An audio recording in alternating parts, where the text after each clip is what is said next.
ইতালিকে group পর্বে শীর্ষ স্থান থেকে সরিয়ে নিজেদের আসল রূপ দেখিয়েছে ফ্রান্স। লিগের গ্রুপে 2-এর ম্যাচে আদ্রিও রাবিওর জোড়া গোলে ফ্রান্সের জয় 3-1 গোলে। সানসিওর চেনা পরিবেশে ম্যাচে 2 মিনিটে রাবিওর গোলে পিছিয়ে পড়ে ইতালি। স্বাগতিকদের বিপদ আরও বাড়তে থাকে 33 মিনিটে আত্মঘাতী গোলে।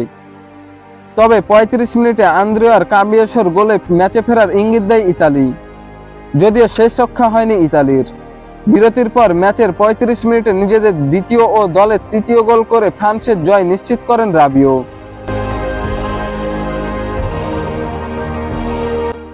এ জয়ের পর 6 ম্যাচ শেষে ইতালি ও ফ্রান্সের পয়েন্ট সমান সমান 13 করে। তবে গোল পার্থক্যে এগিয়ে থাকায় ফ্রান্সের অবস্থান এখন শীর্ষে। জোড়া গোল করে দলকে দারুণ জয় এনে দেওয়ার পর রাবিও বলেছেন, অনেকদিন পর আমরা এমন একটা পারফরমেন্স দেখালাম। দল যেভাবে লড়াই করেছে ও নিবেদন দেখিয়েছে তা আলাদাভাবে উল্লেখ করার মতো। এটাই ফ্রান্সের আসল রূপ। সানসিওর 68,000 দর্শকের সামনে ইতালির পারফরমেন্স বেশ হতাশাজনক ছিল।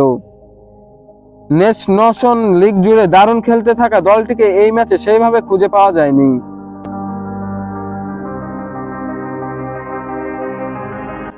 ম্যাচ শেষে ইতালির কোচ লিসিয়ানো ইম্পালেত্তি বলেছেন, আজ গত রাতে আমাদের খেলায় মনোযোগের অভাব ছিল। আমরা যেভাবে খেলি সেটা ভালো ছিল না। বল পায়ে অনেক ভুলও করেছি আমরা। তবে ফ্রান্সের মতো দল ইসরায়েলের কাছে হেরে কিছুটা হতাশাজনক ছিল। সেই হতাশাকে কাটিয়ে উঠেছে এই ইতালিকে হারিয়ে। এরপরে থেকে ফ্রান্সের প্লেয়ারদেরকে ফুরফুরে মেজাজে দেখা যায়।